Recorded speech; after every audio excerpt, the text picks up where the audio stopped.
They have good mindsets, good mentals, good communication skills. Sure. Gecko, oh, bro.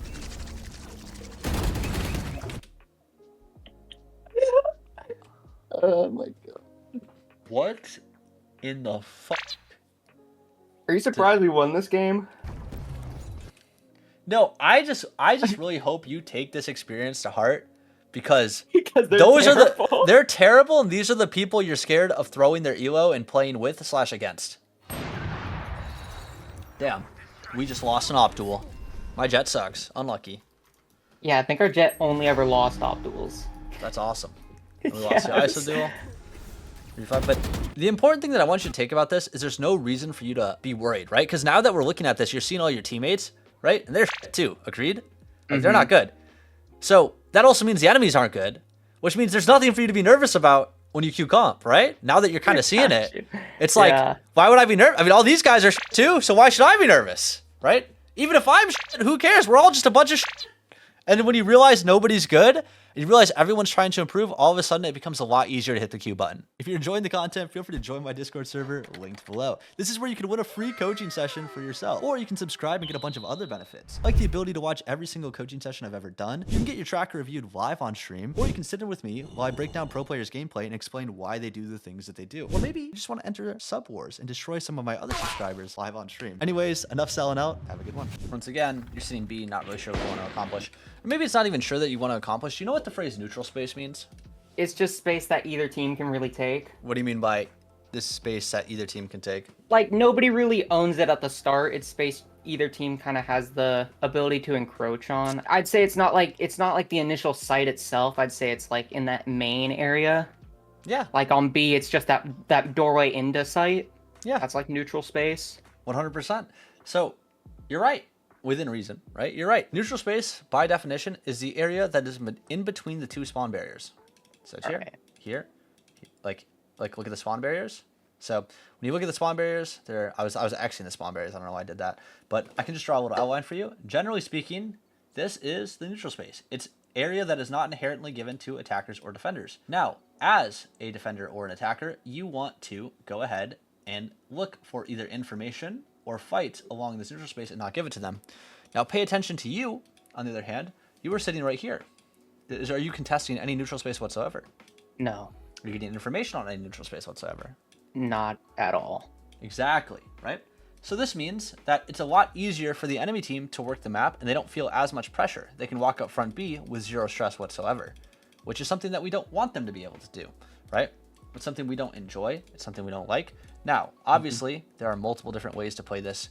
The most common way, I mean, if you look at somebody like Xander, he's going to throw a blind, and he's going to throw a smoke, and then he's going to do something like fast rotating towards here. But there's other plays where Xander, for example, walks behind the box.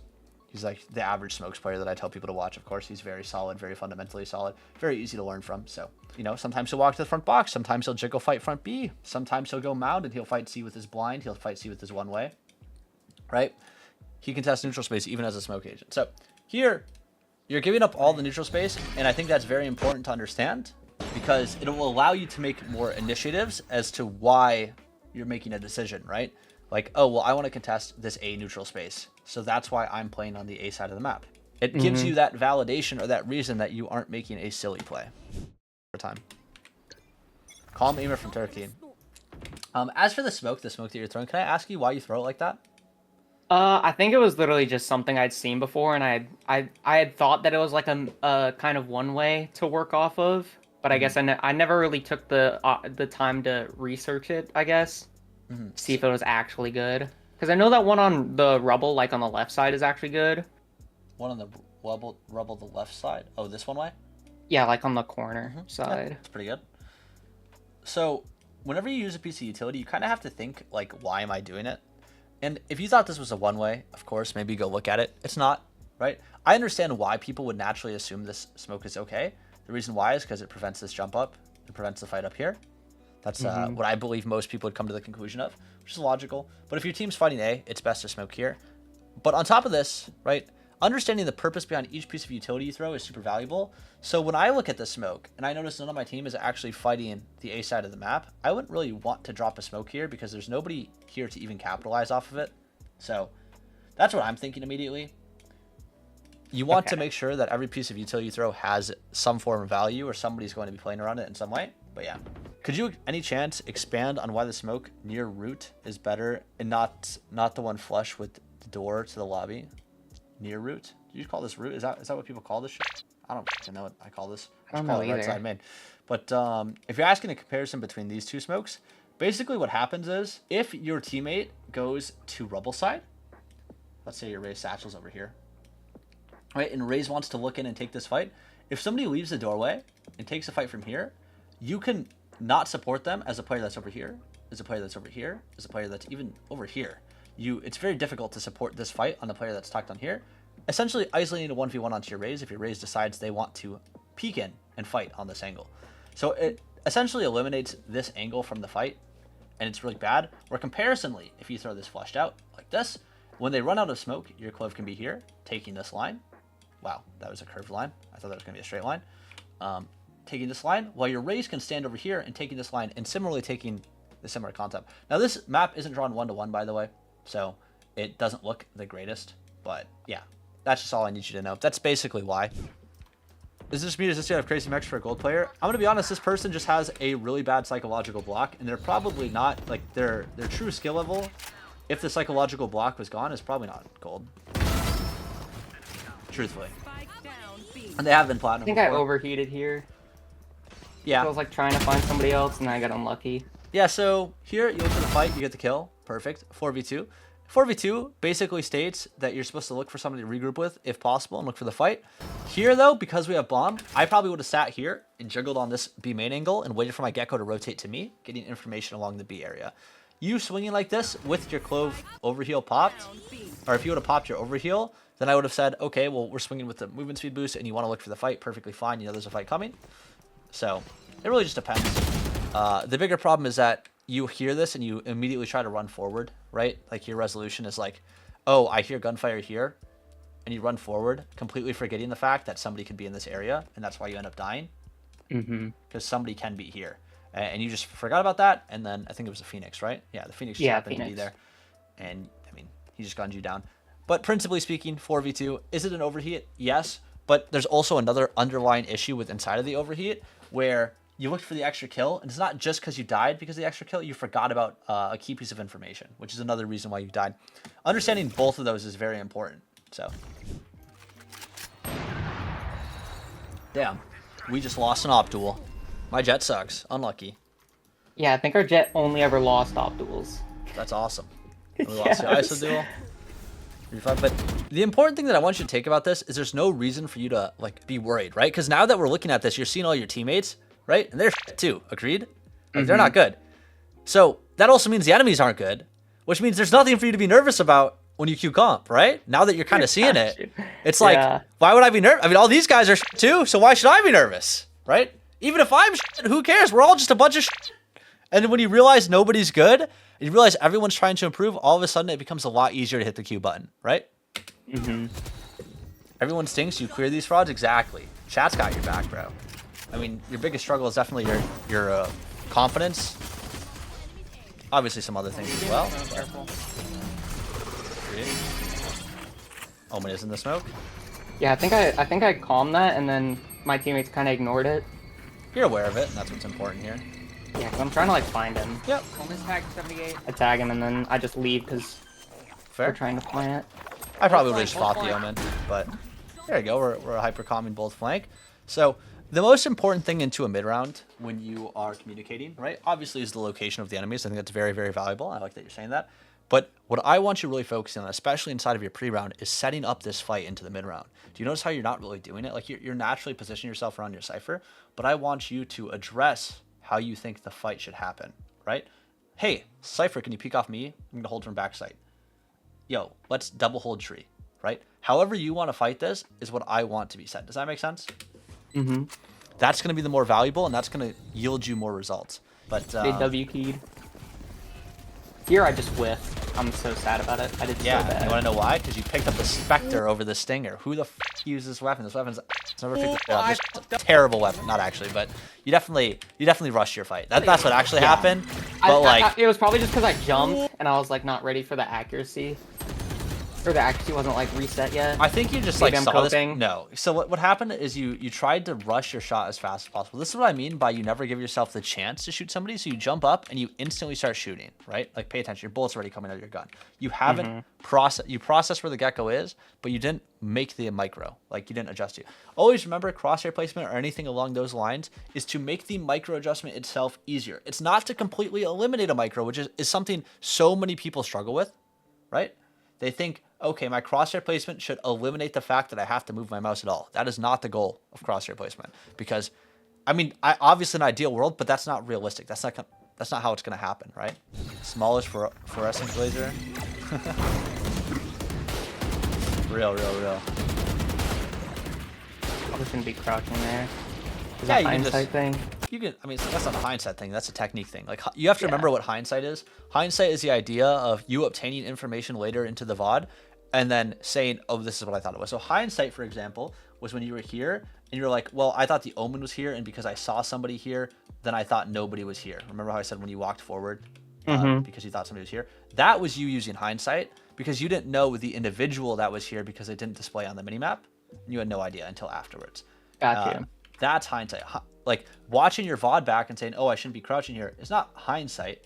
When instead it's just you noticing a technique that you're doing incorrectly, right? Okay. Because there's no extra information that you're getting. It's literally just you pointing out a mistake. Okay.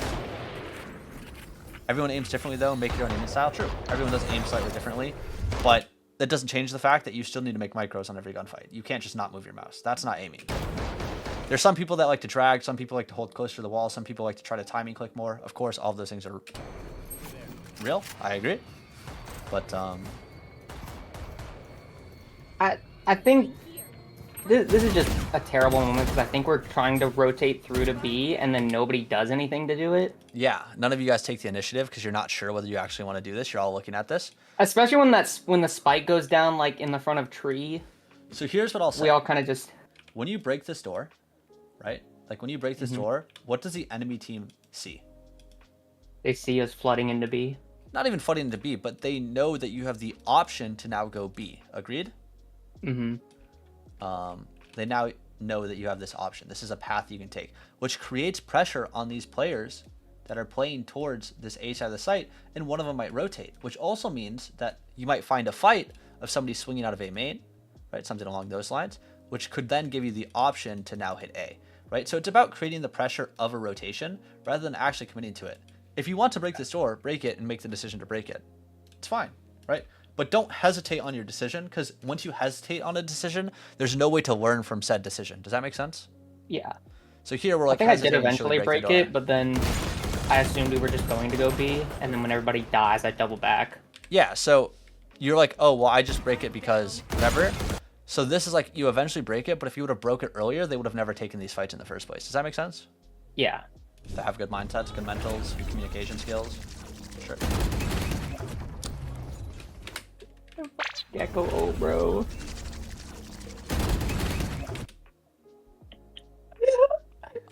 Oh my god.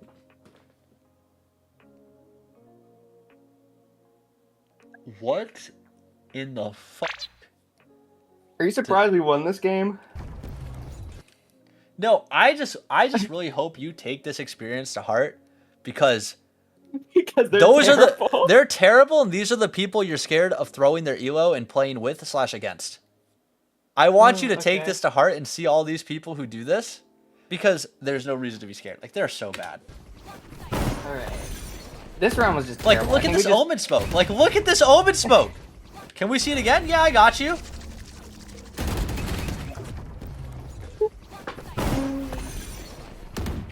And then look at the omen smoke. This guy flushes out the omen smoke to give you guys the ability to leave B main easier. Like, everything that is happening in this round utility-wise, and then, you know, let's add us on top of it, because obviously we can't flame everybody without flaming ourselves, right? We didn't throw smokes during the B execute. We just forgot. We, like, completely forgot. This guy throws a shit smoke. We forgot to throw smokes. My Gecko opens a fucking wall. He doesn't even try to pick it up. He just runs into B site, right? Everything. Everything's going wrong. Yeah, we completely just lost this round. Dude, what? Being thrown around. It's kind of insane. That's awesome.